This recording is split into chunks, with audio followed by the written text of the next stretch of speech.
Must be some kind of a vicious animal to treat a child like this. I didn't lower my voice. I didn't whisper it to the wind. I said it directly to the man standing on the porch, his shadow stretching out long and jagged across the dirt like a stain. The mother reached out, her hands trembling as she pulled the girl, Joanne, inside. She didn't look at me. She couldn't. Her eyes were fixed on the floorboards, brimming with a terror that hadn't quite spilled over yet. "Thank you for your kindness," she managed to choke out. "I'm glad you were there." "Least I could do," I replied, my voice as steady as the oak trees lining the perimeter of this godforsaken property. But then I turned my gaze back to the man. Hank. He stood there with his chest puffed out, trying to occupy more space than his soul deserved. "It's a shame," I said, letting the words hang in the humid air. "It's a dirty, low-down shame what you're doing to that child." The air between us curdled. Hank's face shifted, the mask of the concerned father slipping to reveal the jagged edges underneath. "Now, that is enough, old woman," he snapped, his voice dropping into a low, threatening register. "You get along now?" "Yes, sir, Mr. Hank Foley," I said, the honorific tasting like copper in my mouth. "I'll get along. But you see, the thing about being an old woman is that people think you've stopped looking. They think your eyes went dim the same time your hair went white. But I see things. I see a man laying a newborn baby by the side of the road in the middle of the night. It's the kind of thing a person never forgets. It stays in the marrow." Hank took a step forward, his jaw tight. "I don't think anyone would believe a thing you say, old woman." I smiled then, though there was no warmth in it. It was the smile of a hunter who knows exactly where the snare is hidden. Maybe not, but I bet he'd find it pretty peculiar that the girl has the same marks on her that you've been trying to hide under your own sleeves. He didn't move. He didn't speak. He just watched me with eyes that were cold and empty. I turned my back on him, then, not because I wasn't afraid, but because I wanted him to know that he wasn't worth the front of me. As I walked down the long, gravel driveway, the heat of the afternoon pressed against my neck. I looked up at the sky, the clouds bruised, purple and gray. "He made me mad now, Lord," I whispered. "He's mean. He's evil-spirited. He just beat that child, and thinks the world is too small to find him out. I know vengeance is yours, but I'm starting to wonder when you're planning to start. I am 58 years old. In this valley, that makes me an antique to some and a ghost to others. To a man like Hank Foley, I am a nuisance, a pebble in a shoe that he thinks he can just shake out and keep walking. He doesn't realize that a pebble placed in the right gear can bring the whole machine to a grinding, screaming halt." I found Joan wandering near the creek bed, her dress torn, her eyes wide and glassy, staring at things that weren't there. She told me she belonged here at the Foley house. She wouldn't tell me what happened in those woods, but the silence she carried was louder than any scream. It was a heavy, suffocating silence, the kind that smells like damp earth and old secrets. I've lived in this county my entire life. I know which houses hold laughter and which houses hold breath. The Foley house has been holding its breath for 3 generations. Hank's father was a man of appetites, and it seems the fruit hasn't fallen far from the bitter tree. But the world is changing. The old ways of burying things in the woods don't work like they used to. Soil shifts. Rain washes away the cover. And then there's me. I walked until the Foley house was nothing but a dark silhouette against the horizon. My legs ached, but my mind was sharp, whirring with the precision of a clock. Hank thinks he's safe because he has the sheriff's ear and a respectable name in town. He thinks I'm just an old woman talking to the wind. He made a mistake today. He let me see his fear. It was just a flicker, a momentary widening of the pupils when I mentioned that roadside night years ago, but it was enough. I know where the bones are buried, literally and figuratively, and while the Lord might take his time with justice, I've always been a woman of prompt action. The strategy isn't to strike fast, it's to strike so quietly that by the time he realizes he's bleeding, there's no one left to call for help. As I reached my own porch, I sat down in the rocker. I didn't need a drink. I didn't need a rest. I needed a pen and a very specific memory. Hank thinks no one will believe me. He's right. The sheriff won't believe a crazy old woman. But he will believe the paper trail I've been quietly assembling for the last 20 years. He will believe the things Hank thought were erased. The thing about men like Hank Foley is that they rely on the world staying exactly as they've arranged it. They build their lives like a house of cards, then spend every waking hour terrified of a draft. They mistake silence for submission and age for irrelevance. He thinks because I walked away from his porch, I went home to knit and fade into the wallpaper. He's forgotten that I am the one who used to wash his mother's linens. I know the stains that wouldn't come out. I sat in my chair that night, watching the fireflies dance in the tall grass. They were bright, brief, and oblivious. Hank is a lot like that, though much less beautiful. He's a man of habit. Every Tuesday, he goes to the feed store. Every Thursday, he sits in the back pew of the church, nodding his head to a gospel he doesn't practice. And every Friday, he meets with the county supervisor to discuss land management. I know this because I make it my business to know. When you have no power in the eyes of the law, information becomes your currency. The morning after our encounter, the sun rose heavy and red, looking like an angry eye peering through the pines. I didn't head to the store. I didn't go to the post office. Instead, I took a walk down to the old mill pond. It's a place where people go when they want to be alone or when they have something to drop that they don't want found. I wasn't looking for Hank. I was looking for his shadow. I found it in the form of a young man named David, who works the Foley fences. He's a quiet boy, barely 20, with eyes that look like they've seen too much and understood even less. He was sitting by the water, skipping stones with a rhythmic, desperate intensity. "Water's deep there," I said, coming up behind him softly. I didn't want to startle him, but I did want him to know I could. He jumped anyway, his shoulders hunching up toward his ears. "Miss, I didn't hear you." "Old bones don't make much noise, David. It's the young ones that usually rattle," I said, sitting on a stump nearby. I smoothed my skirt, my movements deliberate and slow. "I saw little Joanne yesterday. Found her in the brush." David's hand froze mid-toss. He didn't look at me. He stared at the ripples on the pond. "She shouldn't have been out there." "No, she shouldn't. And she shouldn't have had those welts on her legs, neither. Looked like a switch. Or maybe a belt. Hard to tell when the skin is that broken." David's knuckles turned white around the stone he was holding. "He's a hard man. Mr. Foley, he's got a temper." "A temper is losing your keys, son." What I saw was a sickness. I replied, my voice dropping an octave. "And sickness spreads. If it's on the child today, who was it on yesterday?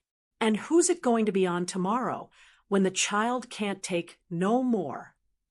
I let that question hang there. I didn't push. I didn't plead. I just let it sit in the air, between us like a bad smell. David finally looked at me, and I saw it. The same fear I'd seen in the mother's eyes, but mixed with a curdling shame. He was the one who held the gate. He was the one who turned up the radio when the shouting started. "I can't do nothing," he whispered. "He'll turn me out." I got nowhere else. There's always somewhere else, David. The question is whether you want to be there with a clean conscience or a heavy one. I reached into my pocket and pulled out a small, folded piece of paper. It wasn't a threat. It wasn't a bribe. It was an address.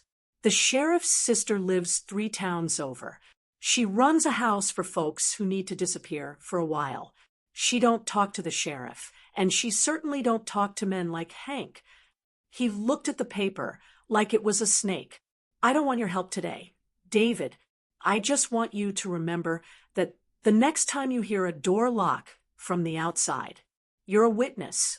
And in this life, a witness who stays silent is just an accomplice in waiting. I stood up, my knees popping with a sound like dry twigs. I left him there, by the pond. I didn't need him to go to the police. I didn't even need him to like me. I just needed him to start doubting the man who signed his paychecks. When I got back to my house, I saw a black truck idling at the end of my lane. It was Hank. He didn't get out. He just sat there, the engine rumbling like a low growl. He was trying to intimidate me. He wanted me to know he knew where I lived, as if I hadn't been on this plot of land since before he was a thought in his father's head. I didn't wave. I didn't hurry. I walked onto my porch, sat in my rocker, and picked up a bowl of peas I needed to shell. I looked him right through the windshield. I watched him through the glass, my hands working the pods. Snap, slide, pop. After 5 minutes, he sped off, kicking up a cloud of red dust that coated my hydrangeas. He thought he'd made a point, but as the dust settled, I noticed something he hadn't. He'd been leaking oil. A thin, dark trail led away from his truck, marking exactly which way he went and how fast. It was a metaphor, I suppose. Men like him always leave a trail. They're too arrogant to think anyone is looking down. I finished my peas, went inside, and picked up the telephone. I didn't call the police. I called the one person Hank feared more than the law, the woman who held the deed to the north pasture, the only piece of land that kept his cattle business afloat. Eleanor, I said when she picked up, it's been a while. I was thinking about your mother's old recipe for blackberry preserves, and I was thinking about that conversation we had years ago about the Foley family debt. The thing about money in a small town is that it isn't just paper and coin. It's a pulse. It tells you who is breathing easy and who is gasping for air. Hank Foley's pulse had been steady for years, but only because he was a master at hiding the arrhythmia. He moved money like he moved his cattle, pushing the weak ones to the back, where nobody could see the ribs poking through. I spent the next morning in my garden. It was quiet, the kind of quiet that feels like a held breath. My fingers were deep in the cool, dark soil, tending to the roots of my collards. Roots are honest. They don't care about a man's reputation or the shine on his boots. They only care about what's buried with them. Around noon, I saw the supervisor's car rumble past my gate, heading toward the Foley place. He wasn't driving his usual leisurely pace. He was moving with the kind of purpose that meant a phone call had been made. A phone call that didn't come from the sheriff's office, but from a bank vault. I leaned on my hoe and watched the dust settle. See, Eleanor, the woman I called the night before, wasn't just a neighbor. She was a woman who remembered. She remembered when Hank's father had borrowed the north pasture under a handshake agreement that never quite saw the light of a notary's seal. She remembered the interest that had been ignored for 2 decades. Most importantly, she remembered me being the only one who sat with her when she lost her husband, while the Foleys were already measuring her fence lines for their own gain. I didn't have to tell her to ruin him. I just had to remind her that the debt was due. The timing is a bit sharp, don't you think? She had asked me over the phone. Timing is the only thing we truly own, Eleanor, I had replied. And right now, the sun is setting on a certain kind of behavior in this valley. You wouldn't want to be caught holding the bill for a dead man's sins. By 2 o'clock, the supervisor's car came back the other way, even faster than before. 10 minutes later, I heard the roar of Hank's truck. He didn't stop at my gate this time.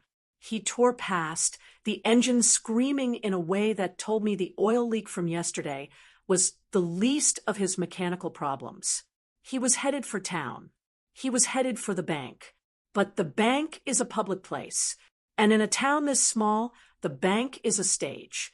I cleaned the dirt from under my fingernails, changed into my good Sunday shoes, the ones that don't make a sound on linoleum, and caught the bus into the square. I didn't need to do much. I just needed to be seen. I sat on the bench outside the pharmacy, right across from the First National. I pulled out a small notebook and a pencil. I wasn't writing anything of substance, just a grocery list, but I kept my eyes on the bank's glass doors. I looked like a woman waiting for a ride. I looked like a woman who was taking notes. When Hank emerged, he looked smaller. His face was a shade of gray that reminded me of ash. He clutched a leather portfolio to his chest like a shield. He scanned the street, his eyes darting with a frantic, hunted energy.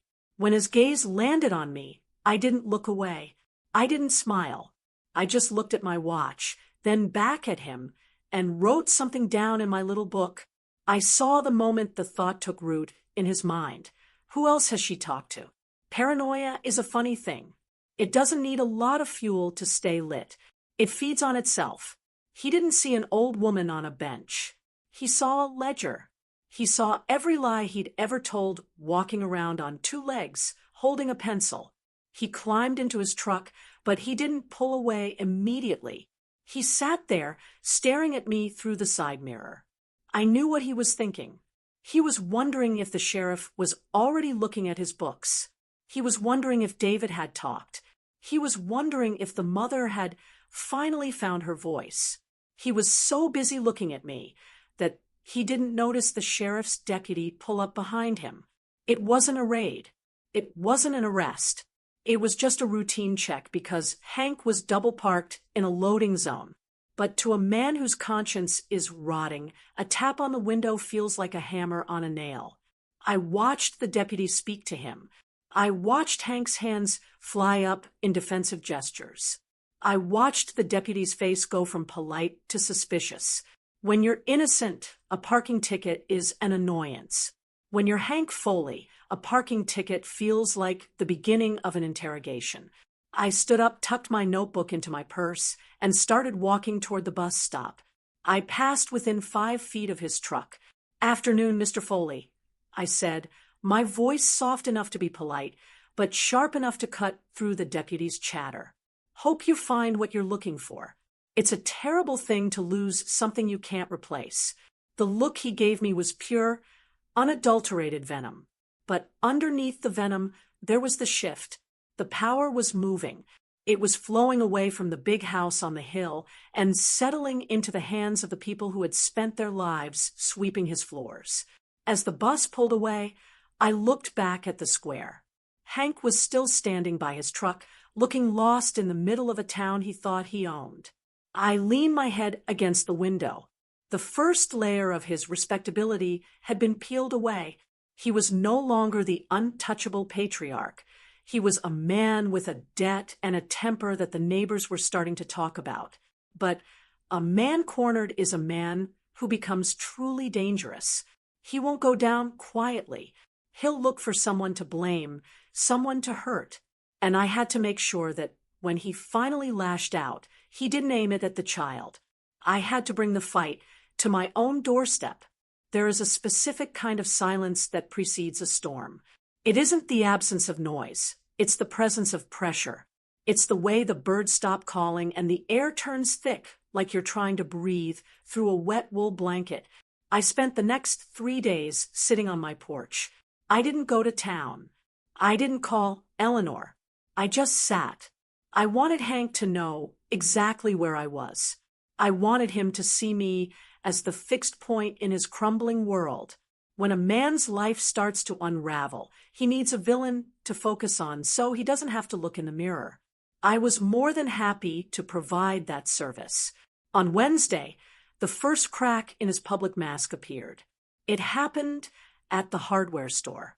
News travels in this town like fire through dry brush, and I didn't need to be there to hear the details. Hank had gone in to buy a new padlock, paranoia at work, and the clerk, a young man who had grown up hearing his mother's stories about the Foleys, didn't jump quite fast enough to serve him. Hank didn't just grumble. He exploded. He shouted about respect, about who built this town, and about ungrateful trash. He made a scene that stayed in the mouths of every person in that store for the rest of the day. A man who shouts is a man who has lost control of the room. In this valley, once you lose the room, you never quite get it back. I was snapping beans when the sheriff's cruiser finally turned into my lane. It wasn't the deputy this time. It was the man himself.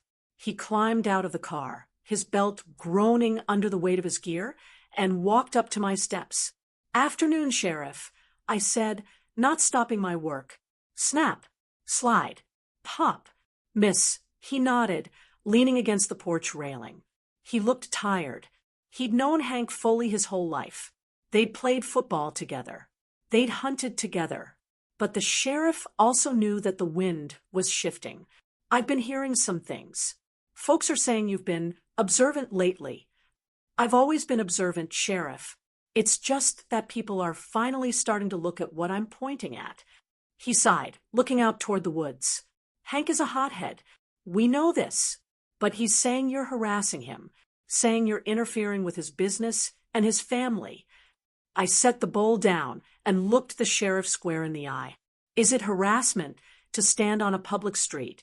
Is it interference to tell a man I remember seeing him leave a newborn by the road 20 years ago? Because if memory is a crime, you might as well lock up every grandmother in this county." The sheriff stiffened. That roadside story was the one thing he couldn't touch because he'd been the one to find the baby.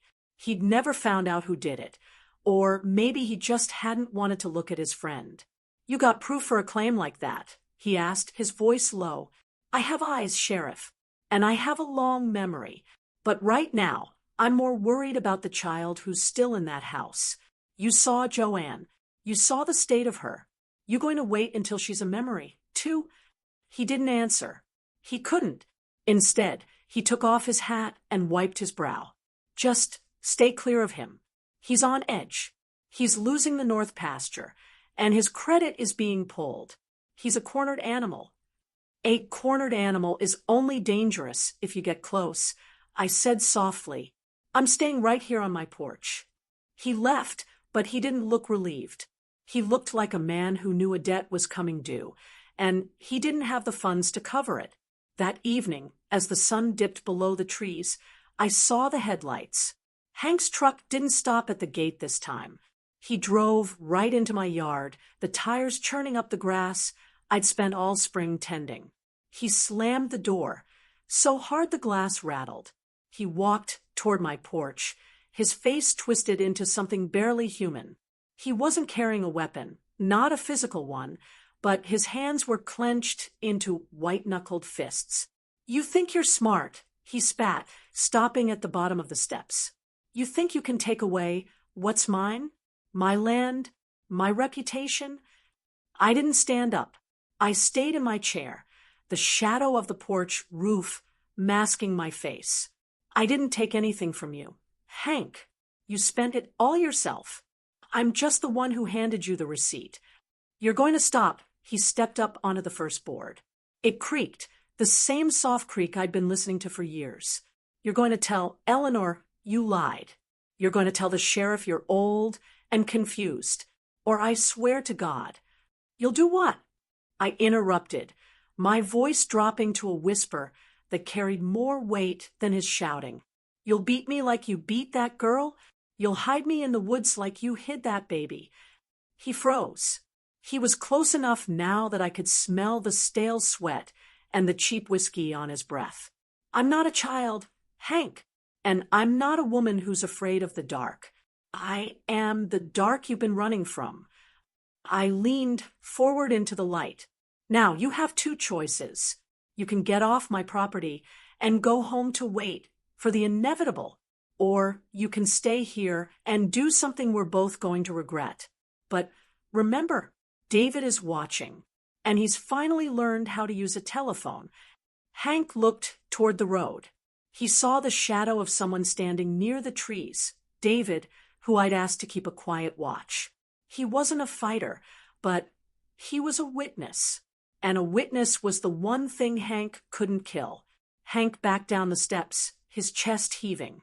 He didn't say another word. He got into his truck and backed out, nearly hitting a tree in his haste. I sat back in my rocker. My heart was thumping, but my hands were steady. He'd made his public mistake. He'd come to the house of an elderly woman and threatened her in front of a witness. The morning after Hank stormed my porch, the town felt different. It was a subtle shift, like the way the light changes just before an eclipse. News of his midnight tantrum had traveled faster than a summer storm. By the time I walked down to the post office at 10 o'clock, the air in the square was thick with a new kind of silence. It wasn't the respectful silence people usually gave the Foleys. It was the silence you give to a stray dog that's finally shown its teeth. I didn't say a word to anyone. I didn't have to. I just walked with my head high, my back straight, feeling the weight of 58 years of being invisible suddenly turn into a heavy, undeniable presence. I walked into the general store. Hank was already there, standing at the counter. He was trying to buy a pack of cigarettes, but the clerk, a woman named Sarah who had 3 daughters of her own, was suddenly very busy reorganizing a display of candy bars. I said I need a pack of regulars. Sarah, Hank's voice was tight, vibrating with an irritation he was trying to keep under wraps. Sarah didn't look up. I heard you, Hank. I'm just looking for the key to the case. Seems to have gone missing. I walked up to the counter and placed a single lemon on the wood. Morning, Sarah, I said softly.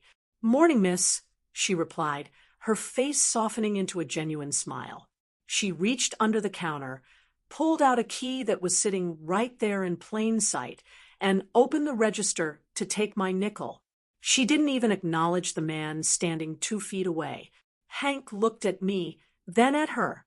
He slammed his hand down on the counter. I don't have time for this nonsense. Then maybe you should spend your time somewhere else, Mr. Foley, Sarah said, her voice as cold as a well-digger's heels. We're a bit short on patience today. The shift was complete. A man like Hank survives on the cooperation of his neighbors. He needs the clerk to sell him his tobacco, the mechanic to fix his truck, and the banker to look the other way. But once the women of a town decide a man is a predator, the gears of his life start to seize up. I followed him out of the store, keeping a respectful distance. He marched toward his truck, but he stopped short. There, standing by the driver's side door, was the sheriff's wife. She was a quiet woman, but she held the social ledger of this county in her pocket. She was talking to a group of ladies from the church auxiliary. As Hank approached, they didn't scatter.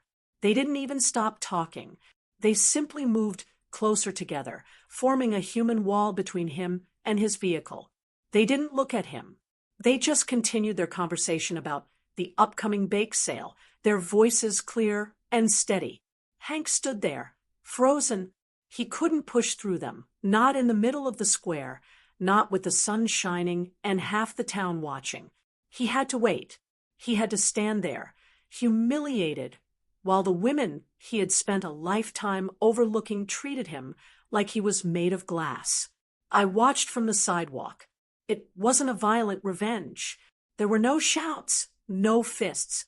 It was the quiet, systematic removal of his status. He was being erased in real time. Finally, the ladies moved, drifting away like a slow-moving cloud. Hank scrambled into his truck and sped off, but the damage was done. The big man of the county had been made small by a lemon and a conversation about pound cake. I walked back home, feeling the heat of the day settle in. When I got to my gate, David was waiting for me. He looked better than he had in weeks. The hollow look in his eyes was being replaced by something else, maybe hope, or maybe just the relief of finally being on the right side of a fight. He's packing, David whispered, leaning against the fence. I saw him throwing boxes into the back of the truck. He's talking about leaving this backward town for a while. Packing isn't leaving, David, I said, looking toward the Foley house on the hill. A man like that doesn't leave until he's taken everything he thinks he's owed. He's going to try to take the girl. David's face paled. He wouldn't. Not now. Everyone's watching. That's exactly why he'll do it. He's losing his grip. And when a man like Hank Foley feels like he's losing control, he grabs the one thing he can still hurt. I looked at my hands. They were old, spotted with age, but they were strong. I had spent my life building things up. Now, I had to make sure I was ready to catch what was about to fall. Go back there, David. Don't let him see you, but don't lose sight of that child. If he puts her in that truck, you find me. You understand? He nodded, his jaw set, and disappeared into the tree line. I went inside and took a heavy iron key from the top of the doorframe. I walked to the back of my house, to the small cellar door that stayed locked year-round. It wasn't a place for food. It was a place for things that needed to be kept safe. The trap was closing, but I knew the most dangerous part was yet to come. A wounded animal doesn't just run, it bites. And I had to make sure those teeth never touched that girl again. The sky didn't just turn gray. It turned a bruised, sickly yellow, the color of an old tooth. The air grew, so still you could hear a spider spinning its web in the corner of the porch. It was the kind of heavy heat that makes the skin itch and the mind wander to dark places. I sat in my kitchen, the iron key resting on the table before me like a silent promise. I wasn't waiting for a storm of rain. I was waiting for the storm of a man's collapse. Around 6 o'clock, the first real sign of the end came. It wasn't a roar or a crash. It was the sound of a screen door slamming, a sharp, desperate crack that echoed across the valley. From my window, I could see the Foley house perched on that rise. Through my binoculars, the world looked flat and distorted, but I saw what I needed to see. Hank was throwing suitcases into the bed of his truck. His movements were jerky, frantic, lacking the calculated arrogance he usually wore like a suit of armor. He was a man running out of time and out of friends. Then I saw him reach back into the house and drag Joan out by her arm. Even from a distance, I could see the child resisting. She wasn't screaming. She had learned long ago that screaming brought more pain, but she was digging her heels into the dirt, her small body leaning back against his weight. He tossed her into the passenger seat like a sack of grain. My heart didn't race. It slowed down. That's the thing about a life like mine. You learn that panic is a luxury for those who don't have work to do. David, I whispered to the empty room. Be there. As if answering a prayer, I saw a flash of movement in the brush near the Foley driveway. David. He was staying low, just as I'd told him. But he was just a boy, and Hank was a man possessed by a losing streak. I stood up, tucked the iron key into my apron pocket, and walked out the back door. I didn't take the road. I took the path through the creek bed, the one the deer use. The mud was cool beneath my boots, and the high grass brushed against my thighs, whispering secrets I already knew. I knew every inch of this land. I knew where the ground gave way, and where the roots were strong enough to hold a person's weight. I reached the edge of the Foley property just as the first roll of thunder rumbled deep in the belly of the clouds. It wasn't a loud clap. It was a vibration that shook the soles of my feet. I found David crouching behind an old tractor. His face was slick with sweat, his eyes wide. He's got her in there, miss, he hissed, his voice trembling. He locked the door. He's going back inside for the mother. Where's the mother, David? She's locked in the pantry. I heard her crying through the window. He's gone to get the keys to the tractor to block the drive, so no one can follow him out. Hank was thinking. He was still trying to be strategic, even in his madness. He wanted a clean escape, a way to vanish with his property before the bank or the law could catch up. You go to the pantry window. I told David, my voice a low, steady anchor. You get her out. Use the crowbar from the shed if you have to. Don't worry about the noise. The thunder will cover you. What about you? I'm going to have a word with Mr. Foley. I walked out from the shadows and stood in the middle of the driveway. I didn't hide. I didn't sneak. I stood right in the path of that black truck, my arms crossed, my shadow long and thin against the gravel. The front door of the house flew open. Hank stepped out, his face a mask of pure, unadulterated rage. He saw me, and for a second he actually laughed. It was a dry, rattling sound. "You just don't know when to quit, do you, old woman?" he shouted over the rising wind.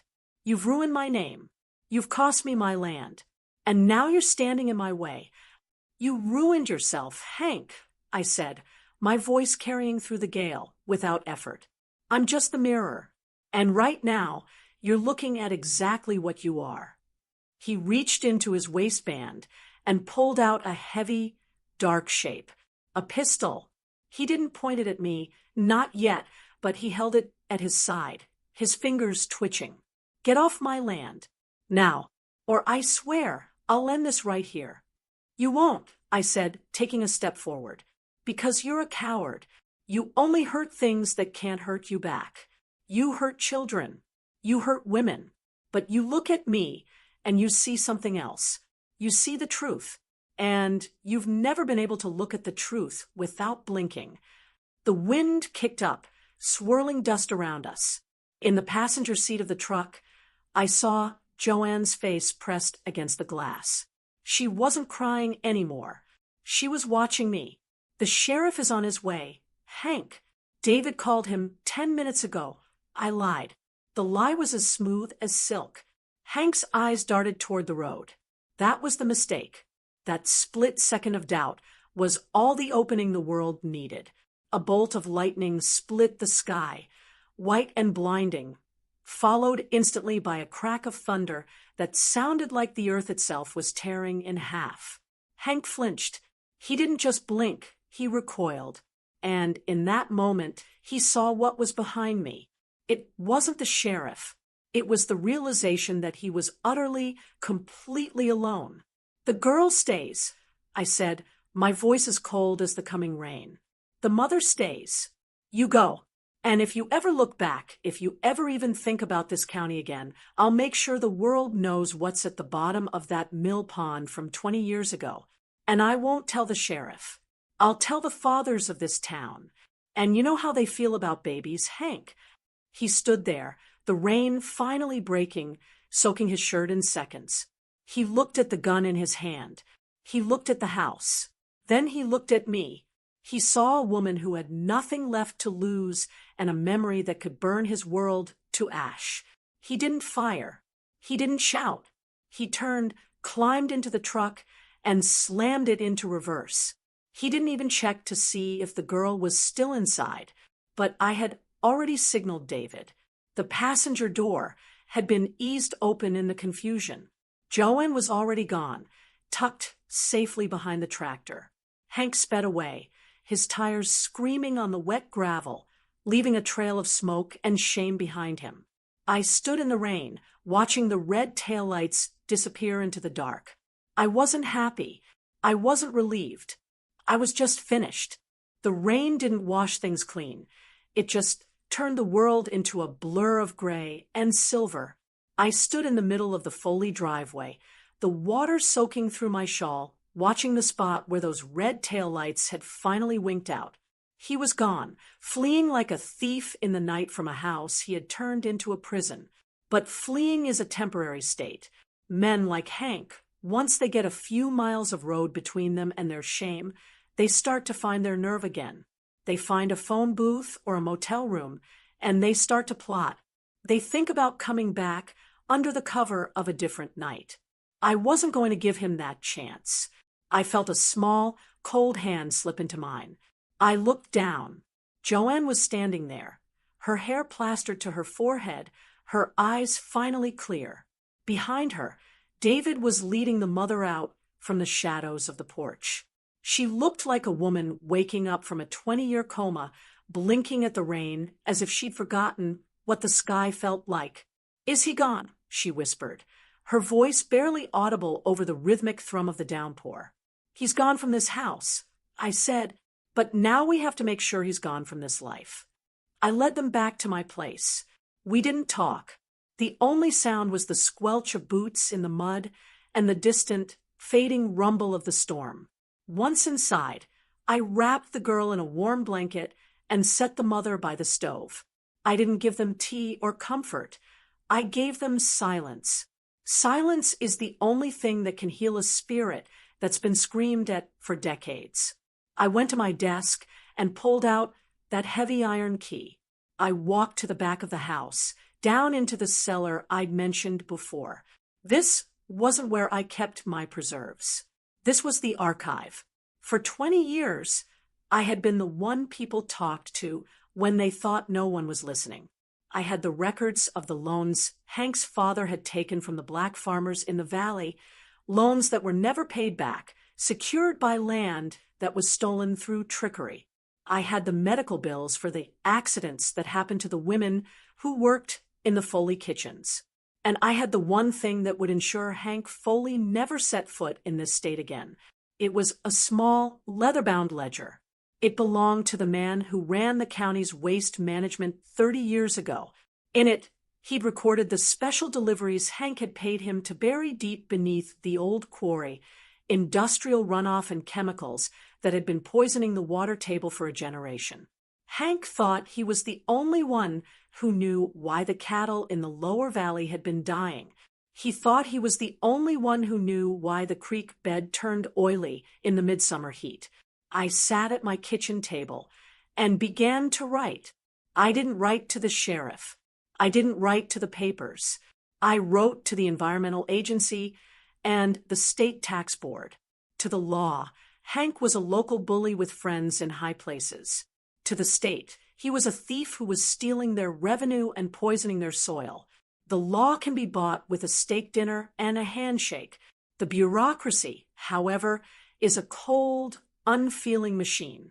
Once it starts to turn, it doesn't stop until it has ground everything in its path to dust. "What are you doing?" the mother asked, watching me seal the envelopes. "I'm taking away his road back."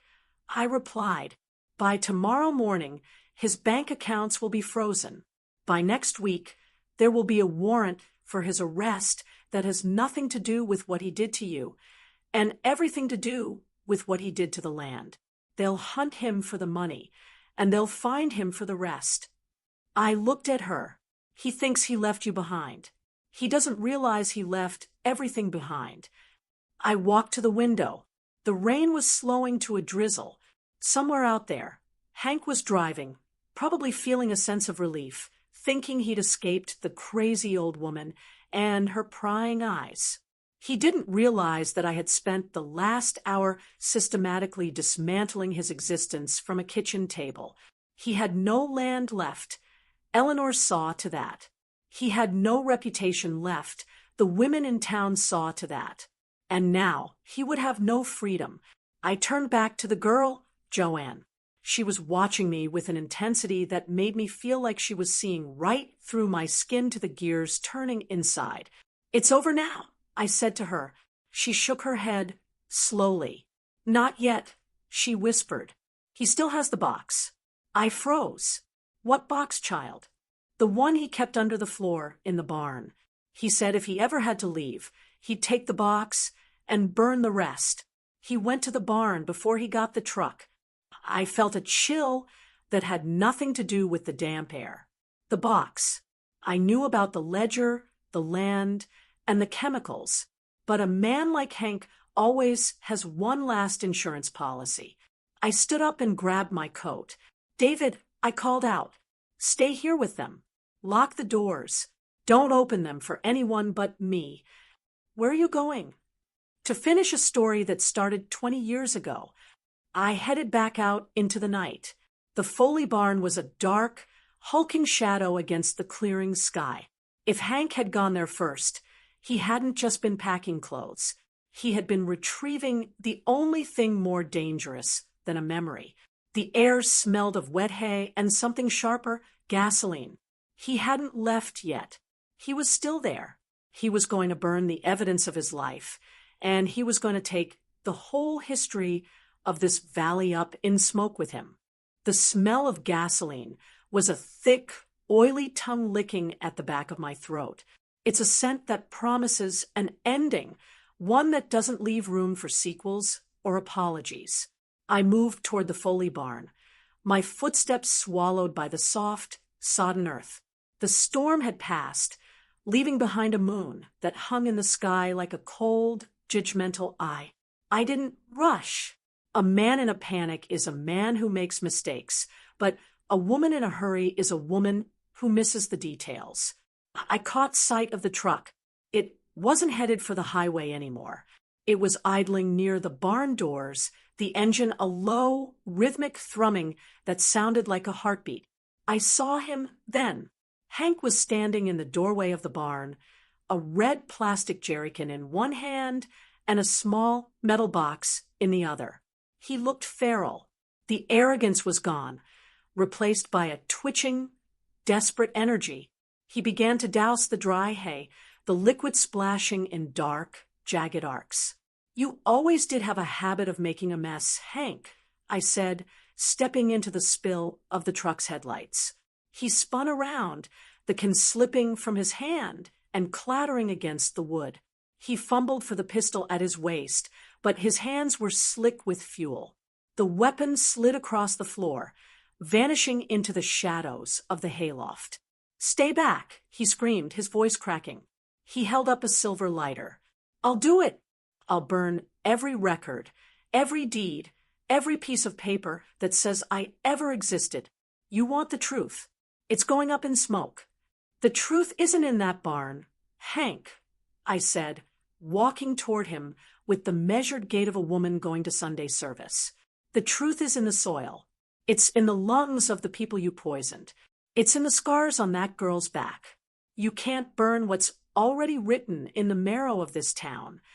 He flicked the lighter. A small, orange flame danced between us. "I have the box. Everything is in here. The names of the men who helped me. The receipts. If I go down, the whole county goes down. You think the sheriff wants this found? You think anyone wants to know who really paid for that new hospital wing?" I stopped 10 feet from him. The air was explosive, a single spark away from an inferno. "You think you're holding a shield, but you're just holding a target.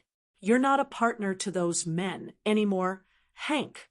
You're a liability, and a liability is something that gets erased." I reached into my pocket, but I didn't pull out a weapon. I pulled out my telephone. "I'm not the only one who saw you come back here," I said, my voice dropping to a whisper that cut through the idling engine. "I didn't call the sheriff. I called the people whose names are in that box. I told them you were planning to use it as a plea bargain. I told them you were waiting here to hand it over to the state." Hank's face went from pale to ghostly.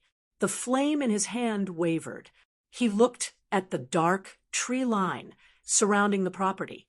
For the first time, he realized that the silence wasn't empty. There were shadows moving in the woods, men who didn't wear badges, men who protected their interests with the same ruthlessness Hank had used on his own family. "You're lying," he hissed, but his eyes were wide with terror. "Am I? You know how this valley works. You're the one who taught me. When a dog turns on its master, the master doesn't take it to court. He takes it behind the barn." In that moment, the weight of his own cruelty finally collapsed on him. He realized that by trying to burn the world down, he had trapped himself in the center of the fire. He dropped the lighter. It didn't spark. It landed in a puddle of water, the flame dying with a pathetic hiss. "Take it," he choked out, shoving the metal box toward me. "Take it, and tell them I didn't say nothing. Tell them I'm gone." "I don't need to tell them anything, Hank. Your silence is already bought and paid for." I picked up the box. It was heavy, cold, and smelled of rust. I looked at the man who had terrorized this county for 30 years. He wasn't a monster anymore. He was just a pathetic, shivering creature standing in a puddle of gasoline. "Go," I said. "Drive until the gas runs out. Then keep walking. If I ever hear your name whispered in the wind, I'll open this box. And You won't be running from an old woman anymore. You'll be running from the men you served. He didn't wait. He scrambled into the truck, the tires spitting gravel as he tore out of the drive. He didn't look back. He didn't even turn on his headlights. He vanished into the dark, a ghost fleeing the dawn. I stood in the doorway of the barn and waited until the sound of his engine was a distant memory. The shadows in the trees didn't move. There were no men in the woods, only the pines and the night birds. It was the final lie, the one that broke him.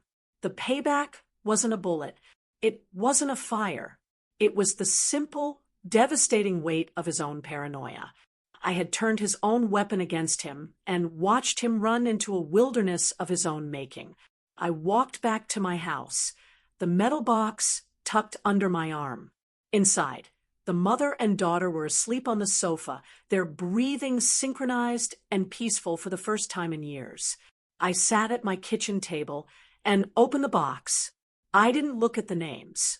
I didn't look at the secrets. I walked to the stove, lifted the iron lid, and dropped the box into the embers. I watched as the paper curled and blackened, the secrets of the Foley legacy turning into harmless gray ash. Justice isn't always about exposing the truth.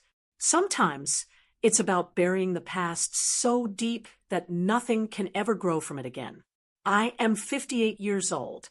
I have seen the sun rise on 100 tragedies and set on 1,000 lies.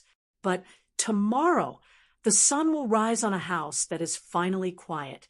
And in this valley, that is the greatest victory of all.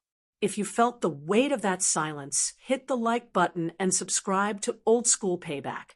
Sometimes the quietest moves make the loudest impact. Tell me in the comments, would you have kept the secrets or burned them like I did? Stay sharp. The truth always finds its way home.